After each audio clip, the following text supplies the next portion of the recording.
গতকাল খুলনা বিজ্ঞান ও প্রযুক্তি বিশ্ববিদ্যালয় কুয়েটে যে অনাকাঙ্ক্ষিত ঘটনা ঘটেছে, সেই পুরো ঘটনার জন্য অবশ্যই ছাত্রদলের সভাপতি হিসেবে আমি ব্যথিত, মর্মাহত এবং দুঃখ প্রকাশ করছি। যে বা যারাই এখানে আঘাতপ্রাপ্ত হয়েছে, আহত হয়েছে, সকলের সুস্থতা কামনা করছি। এবং আমাদের একটি অগ্রগামী টিম, আমাদের ছাত্রদল কেন্দ্রীয় সংসদের সিনিয়র সহসভাপতি, সিনিয়র যুগ্ম সাধারণ সম্পাদক সহ ছাত্রদল কেন্দ্রীয় সংসদের একটি টিম ইতিমধ্যে খুলনায় অবস্থান করছে এবং তাদের চিকিৎসার খোঁজ খবর নেওয়ার জন্য সচেষ্ট রয়েছে। আজকে কুয়েটের যে শুরুর যে ঘটনা, কে এই ঘটনার সূচনা করেছিল তাকে চিহ্নিত করে অতি দ্রুততম সময়ে বিচারের আওতায় নিয়ে আসতে হবে।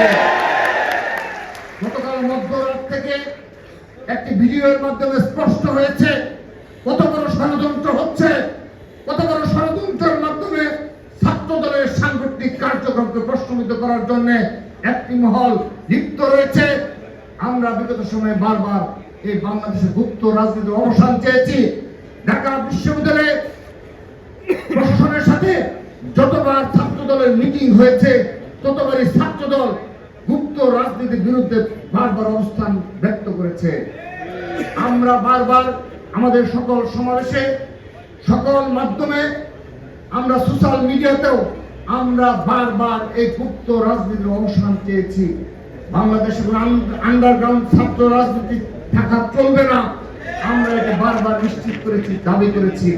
কিন্তু যারা আন্ডারগ্রাউন্ডে বেড়ে ওঠা, যাদের রাজনীতি হলো আন্ডারগ্রাউন্ড এবং গোপনে এবং ষড়যন্ত্রমূলক রাজনীতি, তারা আন্ডারগ্রাউন্ড রাজনীতি এখনো বের হতে পারছে না। একটি মিছিল থেকে আমাদের ছাত্র দলের সমর্থক এবং কর্মীদের উপর, যারা এখন আমাদের কোনো কমিটি নেই, কুয়েটে ছাত্র দলের কোনো কমিটি নেই, এবং কিন্তু আমাদের সমর্থক এবং কর্মী রয়েছে, সেজন্য সদস্য ফরমকে কেন্দ্র করে তার আগের দিন, সংঘর্ষের আগের দিন ছাত্র দলের সদস্য ফরম বিতরণকে কেন্দ্র করে যে অনাকাঙ্ক্ষিত ঘটনা ঘটেছে, আমরা সোশ্যাল মিডিয়ার মাধ্যমে এবং কয়েকটি ভিডিও ফুটেজের মাধ্যমে দেখতে পেয়েছি যে বৈষম্য বিরোধী নামধারী কতিপয় গুপ্ত সংগঠনের নেতা কর্মীরা যখন মিছিল নিয়ে যাচ্ছিল, তখন নিরীহভাবে ছাত্র দলের কতিপয় ভাইরা আমাদের হেঁটে যাচ্ছিল, তখন অতর্কিতভাবে একজন শীর্ষ নেতা, এই গুপ্ত সংগঠন এবং বৈষম্য বিরোধী নামধারী একজন শীর্ষ নেতার নির্দেশে এবং সরাসরি তার নির্দেশে এবং তিনি সরাসরি অংশগ্রহণের মাধ্যমে আমাদের ছাত্র দলের ভাইদের উপর আক্রমণ চালানো হয়েছিল। আমরা সেখানে সিসি ক্যামেরা রয়েছে, আমরা সবগুলো সিসি ক্যামেরা ফুটেজ বিশ্লেষণের মাধ্যমে পুঙ্খানুপুঙ্খ তদন্তের দাবি করছি। যে বা যারা জড়িত থাকুক তাদেরকে বিচারের আওতায় নিয়ে আসতে হবে। এই দেশে আর মব কালচার থাকা চলবে না।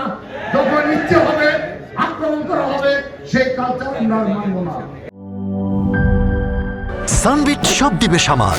সানবিট ম্যাজিক প্রেস ডিশওয়াশিং এর মাথা ঘোরানো সলিউশন।